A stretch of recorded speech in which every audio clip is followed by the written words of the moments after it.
So, where were we in the last class? इस figure को हम लोग डिस्कस कर रहे थे, है ना? डिस्कस कर लिए थे लास्ट क्लास में इसको हम लोग, और आप लोग क्वेश्चन पूछ रहे थे कि सर इसमें कैसे हो रहा है बताइए। तो स्टूडेंट ने पूछा था, स्नेहा ने पूछा था, शायद ये पूछा था जेनेटिक इंफॉर्मेशन ट्रांसफर में, वो उसको समझ में नहीं आ रहा था कि इसमें एंट्रोपी घट रहा है कि बढ़ रहा है। हाँ, समझ में आ गया आपको? Yes sir, yes sir. समझ में आ गया ना? ओके। तो मोनोमेरिक यूनिट से पॉलीमेरिक यूनिट बन रहा है, तो इसमें एंट्रोपी जो है बहुत ही लार्ज अमाउंट में, चूंकि डीएनए है, बिलियंस ऑफ न्यूक्लियोटाइड बेसिस है, they will be added. So entropy जो है बहुत ही लार्ज अमाउंट में, इसीलिए लाइफ संभव हो पाया। एंट्रोपी जो है बहुत ही लार्ज अमाउंट में यहाँ पर घट रहा है। ओके, इसलिए लिविंग सिस्टम जो है वो सराउंडिंग से अलग है।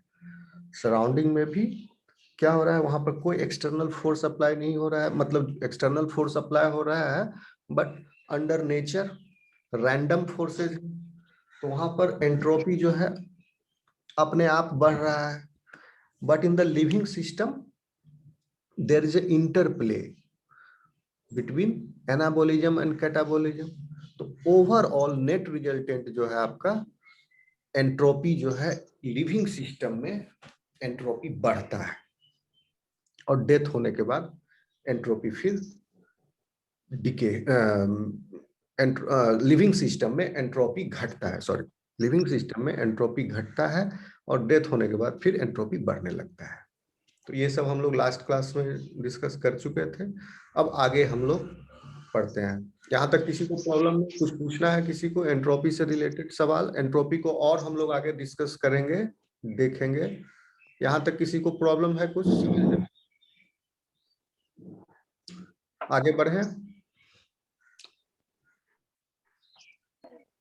Yes sir.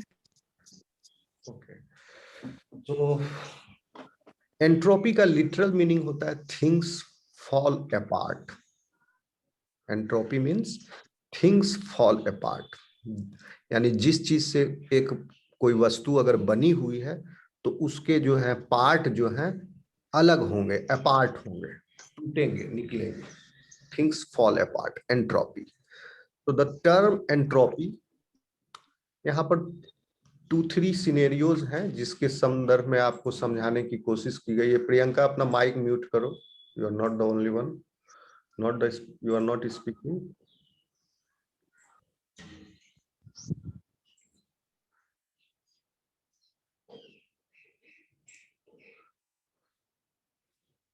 इतना आप लोग रखिए ध्यान। हाँ, जिस समय ज्वाइन करते हो उसमें अब माइक वीडियो अपने आप ऑन हो जाता है, मेरे से भी होता है गलती।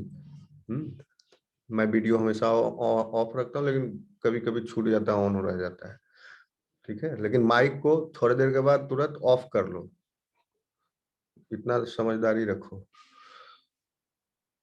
देखो, अब आगे हम लोग बढ़ते हैं। So this is actually entropy को समझाने की कोशिश कर रहा है ये बॉक्स में। एक्स्ट्रा इंफॉर्मेशन, 3 सिनेरियो है, 3 केस है, तीनों को अलग अलग हम लोग देखेंगे। फर्स्ट, पहले देखिए टर्म एंट्रोपी मतलब which literally means a change within and was first used in 1851 by Rudolf Clausius. इसी ने सेकेंड लॉ ऑफ थर्मोडायनेमिक्स दिया था, one of the formulators of second law of thermodynamics. Second law of thermodynamics अभी हम लोग आगे पढ़ेंगे।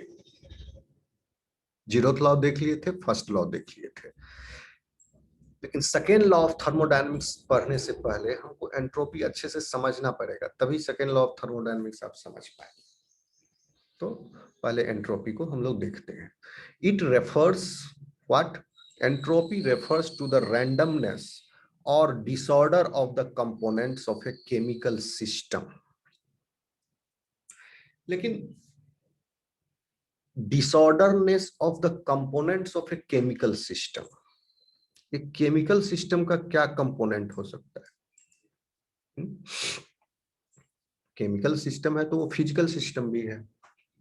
क्योंकि कोई केमिकल कंपाउंड है तो उसका फिजिकल एट्रीब्यूट भी है, या तो सॉलिड है, लिक्विड है, गैस है, पाउडर है, ढेला है, पत्थर है, कुछ है वो। ओके, तो यहाँ बेसिकली आप समझिए कि एक सिस्टम है, जिस सिस्टम का हम का के सिस्टम का रैंडमनेस हम देख रहे हैं। ओके, एक सिस्टम का रैंडमनेस। तो सिस्टम में आपका एनर्जी भी होगा और मैटर भी है। सिस्टम में पढ़े थे ना, close system, open system. Close system क्या था, एनीबॉडी? सर एनर्जी सिर्फ ट्रांसफर करता है, मैटर नहीं। हाँ, वेरी नाइस। क्लोज सिस्टम में एनर्जी का आदान प्रदान होगा लेकिन मैटर का आदान प्रदान नहीं होगा। ठीक है, तो अब देखिए यहाँ पर सिस्टम, यानी सिस्टम बेसिकली अगर हम कंसीडर करें ओपन सिस्टम में, तो एनर्जी और मैटर दोनों का आदान प्रदान हो रहा है। तो सिस्टम का सराउंडिंग से बेसिकली आप देखें तो मैटर और एनर्जी दोनों का आदान प्रदान हो रहा है, यहां पर आप ये समझिए। ठीक है, बाद में सिस्टम का अलग वैरायटी है, क्लोज सिस्टम, ओपन सिस्टम। तो रैंडमनेस जब सिस्टम में आ रहा है और सिस्टम में एनर्जी और मैटर दोनों है, तो रैंडमनेस जो है मैटर में भी आ रहा है और एनर्जी में भी आ रहा है। इस बात को आप समझिए। तो जब हम एंट्रोपी बोलते हैं तो वह एनर्जी के भी संदर्भ में बोलते हैं और मैटर के भी संदर्भ में बोलते हैं। ठीक है, तो ओवरऑल जो है एक सिस्टम का रैंडमनेस जो अचीव हुआ एनर्जी की वजह से, एनर्जी डेसिपेट हुआ, हीट एनर्जी डेसिपेट हुआ, उसकी वजह से जो एंट्रोपी क्रिएट हुआ, एंट्रोपी का जो कंपोनेंट क्रिएट हुआ, प्लस उस सिस्टम के अंदर जो मैटर था वो मैटर कितना डिसोसिएट हुआ। सपोज कि सिस्टम के अंदर before the reaction the matter, आप सपोज करो 5 मॉलिक्यूल है, और आफ्टर द रिएक्शन जो है प्रोडक्ट्स जो है 12 मॉलिक्यूल्स बन गए। ओके, जैसे एक carbohydrate molecule gets broken down into many CO2 molecule. ठीक है, तो आप ये देखिएगा कि ध्यान में रखिए कि सिस्टम में एक तो एनर्जी का रेंडमनेस भी हो रहा है, साथ ही साथ मैटर का भी रेंडमनेस हो। एक एंड रिजल्ट जो प्रोडक्ट है वो डिफरेंट है, और हो सकता है कि बहुत सारे मॉलिक्यूल्स हो रिएक्टेंट से। तो यहां पर जो है सिस्टम का रेंडमनेस दोनों लेवल पर, एनर्जी एंड मैटर के लेवल पर है। So entropy is a central concept in biochemistry. ध्यान दीजिए, ये बहुत इंपॉर्टेंट बात है। Entropy is a central component in biochemistry. क्यों? क्योंकि entropy is central component of the universe also. So तो यूनिवर्स के अंदर ही बायोकेमिस्ट्री क्या है, जब बायो लाइफ का हम केमिस्ट्री देख रहे हैं तो उसी वही बायोकेमिस्ट्री है। हर तरह का केमिस्ट्री तो बायोकेमिस्ट्री है नहीं। जो लिविंग सिस्टम के अंदर जो केमिकल रिएक्शंस हो रहा है वो बायोकेमिस्ट्री के अंतर्गत है, और यह भी इसी रूल को ओबे कर रहे हैं। Entropy is the central concept. Okay, so biochemistry में भी entropy is a central concept, क्योंकि life requires continual maintenance of order in the face of nature's tendency to increase randomness. Okay, life जो है क्या हो रहा है लिविंग सिस्टम के अंदर, ओवरऑल एंट्रोपी जो है डिक्रीज हो रहा है। तो जब लिविंग सिस्टम के बाहर जो स्पेस है यानी सराउंडिंग, तो उस सराउंडिंग में चूंकि वहां से न्यूट्रिएंट लिया, मटेरियल लिया, तो वहां पर ज्यादा डिसऑर्डरनेस क्रिएट करता है। न्यूट्रिएंट मटेरियल लेने के लिए फिर वेस्ट प्रोडक्ट रिलीज करता है। ओके, सो उसी मात्रा में सराउंडिंग में वो रैंडमनेस इंक्रीज कर देता है लिविंग सिस्टम। और this is the interplay, A rigorous quantitative definition of entropy involves statistical and probability considerations. Okay, so however its nature can be illustrated qualitatively by 3 simple examples. आगे देखेंगे हम लोग, each demonstrating one aspect of entropy. Okay, so the key description of entropy are randomness and disorder. Manifested in different ways. 3 example देखेंगे हम लोग यहाँ पर। तो एंट्रोपी इज, एनाबोलिज्म में आप देख रहे थे एंट्रोपी क्या हो रहा था, बढ़ रहा था, सॉरी घट रहा था। और कैटाबोलिज्म में एंट्रोपी क्या हो रहा था आपका, बढ़ रहा था। बढ़ रहा था। बढ़ रहा था। कैटाबोलिज्म में एंट्रोपी बढ़ रहा था, एनाबोलिज्म में घट रहा था। ओके, सो जब एनाबोलिज्म में घट रहा था तो आप कहोगे कि सर एनाबोल तो ओवरऑल एंट्रोपी जो है बढ़ ही रहा है लिविंग सिस्टम में, तो वो कहां से आ रहा है, तभी तो लाइफ पॉसिबल हुआ। वो कहां से आ रहा है, तभी मैक्रोमोलिक्यूल्स बने। एक मैक्रोमोलिक्यूल में there are many many many many monomeric units. तो सब जो है एवरी मोनोमेरिक यूनिट जब अटैच हुआ पॉलीमेरिक यूनिट में और जब वो क्रिएट हुआ तो सबका डेल्टा एस बढ़ते बढ़ते मैक्रोमोलिक्यूल में डेल्टा एस बहुत ज्यादा हो गया। अब आप इमेजिन कीजिए डीएनए में billions of nucleotide bases are there, so कितना ज्यादा डेल्टा एस वो इंक्रीज किया इंफॉर्मेशनल मॉलिक्यूल। और कैटाबोलिज्म में फिर उसको ग्लूकोज को ब्रेक डाउन किया तो वहां पर आपका डेल्टा एस बढ़ा। तो लेकिन ये जो डेल्टा एस बढ़ा वो थोड़ी ही मात्रा में बढ़ा। ओवरऑल जो है एनाबोलिक आपका डेल्टा एस जो है वो घटा है लिविंग सिस्टम के अंदर। ओके, तो आगे हम देखते हैं 3 केस है। सबसे पहला जैसे केस 1 है, इसमें ये एंट्रोपी को समझाने के लिए दिया गया है ये 3 केस। सॉरी,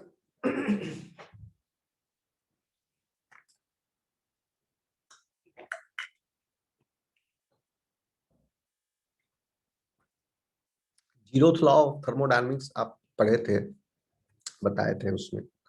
ये बेसिकली केस 1 है जीरो लॉ ऑफ थर्मोडायनामिक्स, यानी टेम्परेचर जो है हायर स्टेट से लोअर स्टेट की ओर जाएगा unidirectionally. So the tea kettle and the randomization of heat. और इसमें हम सिर्फ एनर्जी का रैंडमाइजेशन का कंसिडरेशन किए हैं, यानी इस केस में एंट्रोपी जो है एनर्जी का हो रहा है।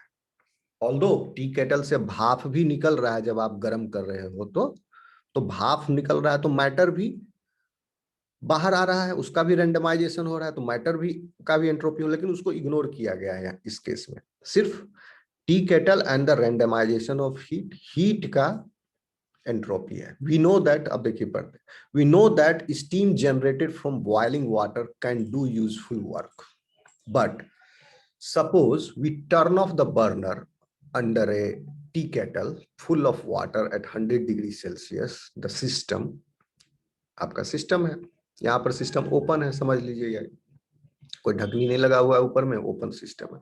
In the kitchen that is surrounding and allow the tea kettle to cool.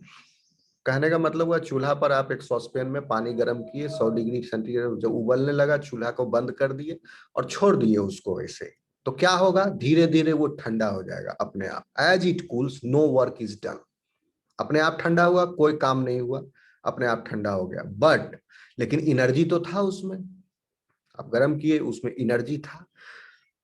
तो एनर्जी जो है क्या हुआ, वो no work is done, but heat जो है in in the form of energy, heat जो है passes from tea kettles to that surrounding, वातावरण में वो हीट जो है पास कर गया, धीरे धीरे धीरे धीरे कम ठंडा होते गया। तो इसके रिजल्टेंट में क्या हुआ, वातावरण चूंकि सिस्टम और सराउंडिंग में जब हीट का फ्लो हुआ इक्विलिब्रियम पर आया, जीरोथ लॉ यही कहता है तब तक हीट का फ्लो होगा जब तक इक्विलिब्रियम पर नहीं आएगा। तो ये कब वो ठंडा हो गया, जब वो वातावरण के टेम्परेचर से आपका टी केटल बराबर हो गया। तो टी केटल का जो हॉटनेस था, जो उसका हीट था, वो चला गया वातावरण में। आपको फील नहीं होता कि हुआ कि वातावरण में भी कुछ उष्मा जो है जनरेट हुआ, क्योंकि वो जो उष्मा आई वहां से टी केटल से इतना कम मात्रा में, और वातावरण तो पूरा रेस्ट ऑफ द यूनिवर्स है, तो there is infinitesimally small amount okay increase हुआ आपके सराउंडिंग टेम्परेचर का, वहां से जो सिस्टम से आया। As it cools no work is done but heat passes from the tea kettle to the surroundings, raising the temperature of the surrounding यानी kitchen का by an infinitesimally small amount until complete equilibrium is attained। जब तक बराबर नहीं हो गया तब तक वो थोड़ा थोड़ा कर इनफाइनाइटेसिमली, आपको पता भी नहीं चला वो चला गया आपके सराउंडिंग में उसमें। At this point all parts of the tea kettle and the kitchen are at precisely the same temperature, equilibrium हो गया। ओके, तो जो इंक्रीज हीट का इंक्रीज हुआ वो वातावरण में वो आया आपका टी केटल से, लेकिन वो इतना छोटा है कि वो मेजर नहीं किया जा सकता। The free energy that was once concentrated in the tea kettle of hot water at 100 degrees C, and it was also potentially capable of doing work। जब वो वहां पर गर्म था तो उस समय उसमें काबिलियत थी कि उससे कुछ काम लिया जा सकता है, उस हीट एनर्जी से हम कुछ दूसरा वर्क किया जा सकता है, बट वो वातावरण में चला गया, डिसअपियर हो गया। इट्स इक्विवेलेंट इन हीट एनर्जी, और उसी के इक्विवेलेंट जितना टी केटल में हीट एनर्जी था गर्म होने के बाद, उसका equivalent heat energy is still present in the tea kettle plus kitchen.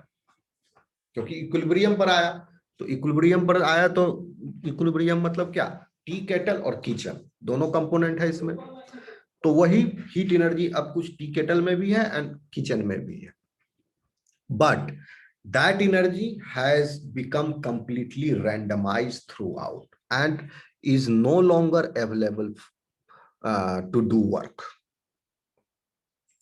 Energy is no longer available to do work because there is no temperature differential within the kitchen.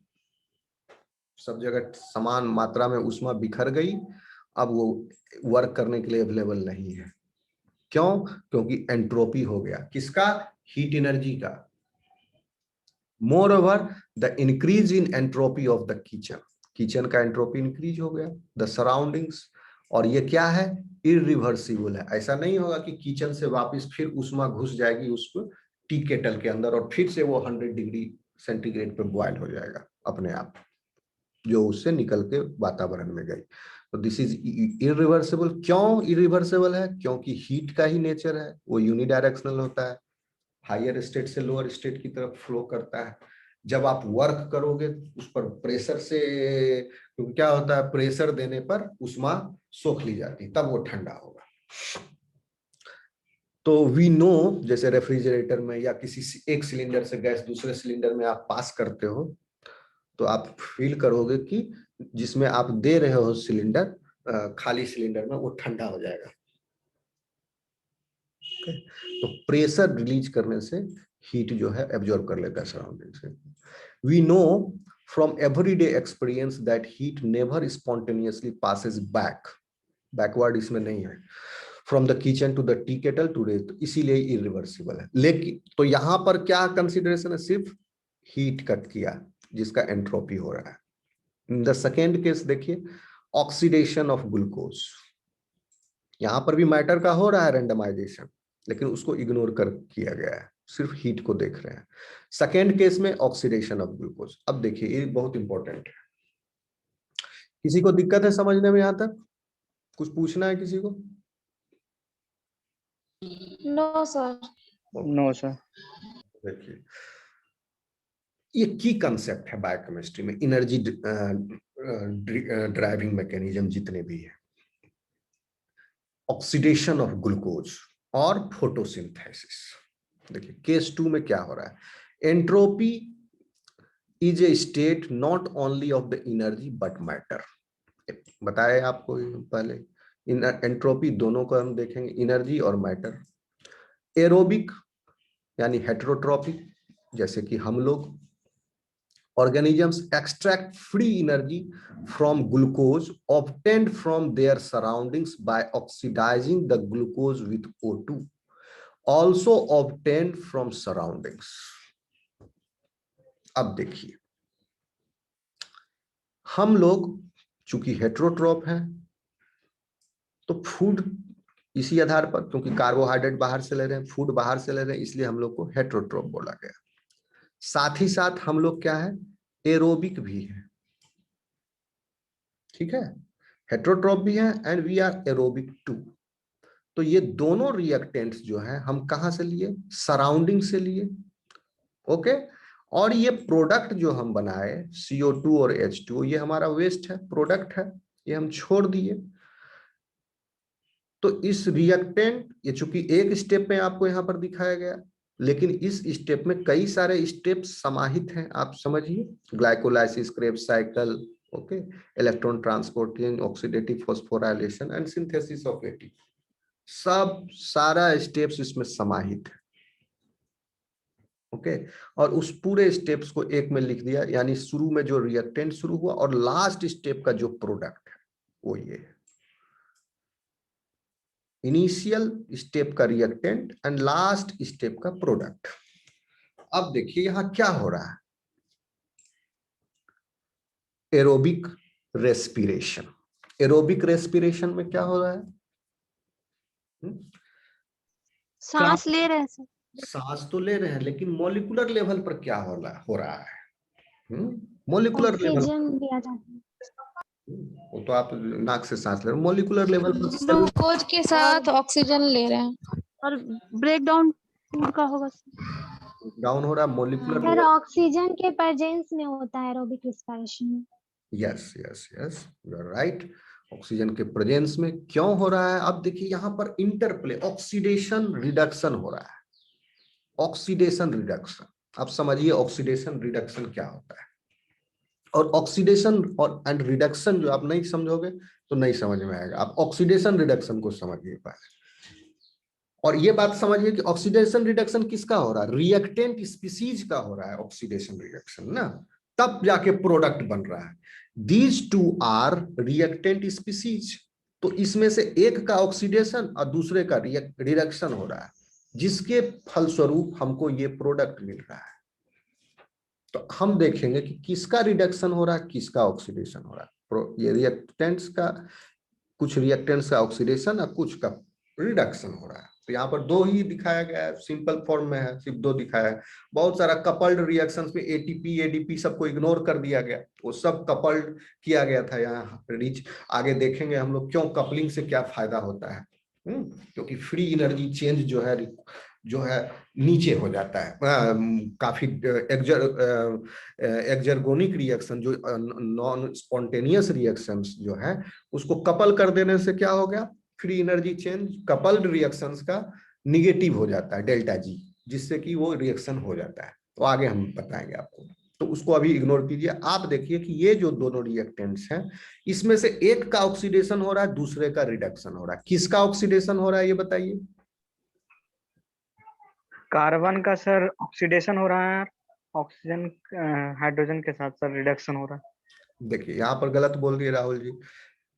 हम क्या बताएं, reactants को आप ध्यान में रखिए। किसी एक रिएक्टेंट का ऑक्सीडेशन हो रहा है, किसी एक रिएक्टेंट का क्या हो रहा है, रिडक्शन हो रहा है। रिडक्शन।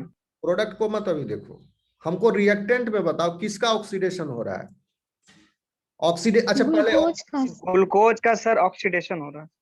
ग्लूकोज का ऑक्सीडेशन हो रहा है, करेक्ट। ऑक्सीडेशन मतलब क्या होता है? एनीबॉडी? ऑक्सीजन के साथ सर कंबाइंड करेगा सर। नहीं और हाइड्रोजन निकलेगा सर। नहीं ऐसे नहीं समझिए। एकदम रियल मतलब होता है ऑक्सीजन का loss of electron sir. Okay, तो अब आप इसको समझने के लिए समझ देखिए, हो रहा है इलेक्ट्रॉन का फ्लो ही। ओके, ये इलेक्ट्रॉन जो है हाई एनर्जी इलेक्ट्रॉन्स है। ये हाई एनर्जी इलेक्ट्रॉन्स में एनर्जी कब कहां से आया? सनलाइट से आया था, समझे। फोटोसिंथेसिस जब पढ़ाएंगे आगे का कहीं होगा स्टेप में, तो वहां दिखाएंगे कि सबसे पहले जो सनलाइट का एनर्जी था उससे जो है इलेक्ट्रॉन ट्रैप कर लिए एनर्जी को, और वो CO2 जो है क्या हुआ, CO2 का रिडक्शन हुआ। और पहले ऑक्सीडेशन रिडक्शन आप समझिए। ऑक्सीडेशन मतलब होता है आपका लॉस ऑफ इलेक्ट्रॉन, ओके, और रिडक्शन होता है गेन ऑफ इलेक्ट्रॉन। तो जब गेन ऑफ इलेक्ट्रॉन है तो उसको आप ये भी समझ लीजिए कि गेन ऑफ हाइड्रोजन है। जैसे तुम राहुल हाइड्रोजन के संदर्भ में समझ रहे हो, तो समझ लो कि गेन ऑफ हाइड्रोजन। ऑक्सीजन को यहाँ बिल्कुल मत लाओ कहीं भी, हाइड्रोजन भी डिफिनेशन में है ऑक्सीडेशन रिडक्शन का। तो गेन ऑफ इलेक्ट्रॉन और gain of hydrogen is reduction, and the loss of electron and the loss of hydrogen is oxidation। अब देखिए किसका ऑक्सीडेशन हो रहा है यहाँ पर? आप बताइए किसका ऑक्सीडेशन हुआ? लॉस यहाँ पर क्या हो रहा है? कार्बोहाइड्रेट का लॉस ऑफ हाइड्रोजन हो रहा है कि नहीं हो रहा? इलेक्ट्रॉन को भूल जाओ क्योंकि इलेक्ट्रॉन अभी यहाँ दिख नहीं रहा है आपको, हाइड्रोजन दिख रहा है। तो आप समझिए अभी लॉस ऑफ हाइड्रोजन इज आपका ऑक्सीडेशन। ऑक्सीडेशन। ठीक है ना, loss of hydrogen is oxidation या लॉस ऑफ इलेक्ट्रॉन भी कह लीजिए। तो कार्बोहाइड्रेट का हाइड्रोजन जा रहा है, इसका हो रहा है ऑक्सीडेशन। और ऑक्सीजन का क्या हो रहा है? रिडक्शन। रिडक्शन। ऑक्सीजन का क्या हो रहा है? रिडक्शन। ऑक्सीजन को क्या मिल रहा है? गेन ऑफ हाइड्रोजन या गेन ऑफ इलेक्ट्रॉन। वो इलेक्ट्रॉन जो है ऑक्सीजन को कहां से मिला? कार्बोहाइड्रेट से मिला, गेन हुआ। और कार्बोहाइड्रेट इलेक्ट्रॉन लूज किया, ऑक्सीजन गेन किया। तो कार्बोहाइड्रेट का क्या हो रहा है? फिर से बताइए आप लोग, हम नहीं बोलेंगे, आप ही लोग बोलिए। कार्बोहाइड्रेट का क्या हो रहा है? ऑक्सीडेशन। और ऑक्सीजन का हो रहा है रिडक्शन। रिडक्शन। अब ये समझ गए आप लोग? Yes sir. Yes sir. Yes sir. ठीक है, अब देखिए कि, और ये बहुत सारे स्टेप में ये पूरा कंबाइन कर दिया उसको। ओके, सो अब आप देखिएगा इसमें जब कार्बोहाइड्रेट का हो रहा है, यहाँ पर क्या हो रहा है? फिर से बताइए, कार्बोहाइड्रेट का क्या हो रहा है? ऑक्सीडेशन। ऑक्सीडेशन। ऑक्सीडेशन। तो जब कार्बोहाइड्रेट का ऑक्सीडेशन हो रहा है तो हम जो CO2 निकाल रहे हैं, ये CO2 कहां से आ रहा है? कार्बोहाइड्रेट से सर। कार्बोहाइड्रेट से आ रहा है, करेक्ट। तो जब भी आप सांस छोड़ोगे तो यही समझना कि ये CO2 जो है हमारे ऑक्सीजन में कार्बन ज्वाइन करके नहीं बना, लोग ऐसे ही समझते हैं बायोलॉजी का सब पहले है ना। तो ये मत समझना कि हम जो ऑक्सीजन लिए अंदर में कार्बन ज्वाइन हो गया, ऐसा नहीं है। आप जो ऑक्सीजन लिए वो बना H2O, क्योंकि ऑक्सीजन का क्या हुआ? रिडक्शन। ठीक है ना, ऑक्सीजन का हुआ रिडक्शन। आप जो ऑक्सीजन लिए वातावरण से वो बन गया H2O, भाप जो आपके सांस में निकलेगा, वाटर वेपर।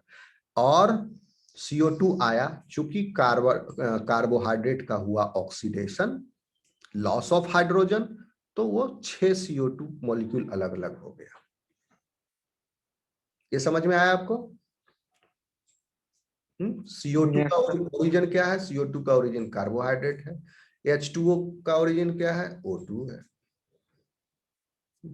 अब इसी का ठीक उल्टा होता है प्लांट में। देखिए, in this process the surrounding undergoes an increase, the end product of the oxidative metabolism is CO2 and H2O are return to the surroundings. ये सब सराउंडिंग को रिटर्न कर दिए हम। In this process, the surroundings undergo an increase in entropy, whereas the organism itself remains in a steady state and undergoes no change in internal order. क्यों ये बोला no change in internal order in steady state? क्योंकि एक fully grown animal या fully differentiated cell जो है, अगर हम उसके अदर मेटाबॉलिक पाथवेज को इग्नोर कर दें, सिर्फ इसी पर फोकस करें कि एनर्जी को कैसे कंज्यूम कर रहा है, ओके, तो इसके इंटरनल ऑर्डर में कोई चेंज नहीं आ रहा है। क्यों? क्योंकि जितना ये कार्बन लिया उतना ही कार्बन छोड़ दिया, ओके, रिलीज कर दिया।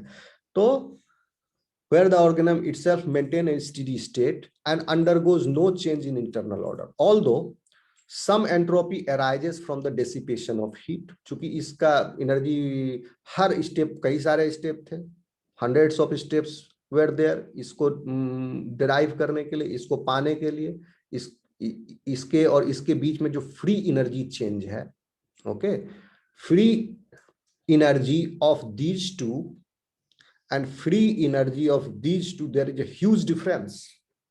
इतना ज्यादा एनर्जी चेंज का डिफरेंस है इसके बीच में। ये एक्सर्गोनिक रिएक्शन, एक बार इसको हम थ्रेशोल्ड टेम्परेचर दे दिए तो जलना शुरू हो जाएगा और ह्यूज डिफरेंस है, बहुत ज्यादा ऊष्मा निकलेगी।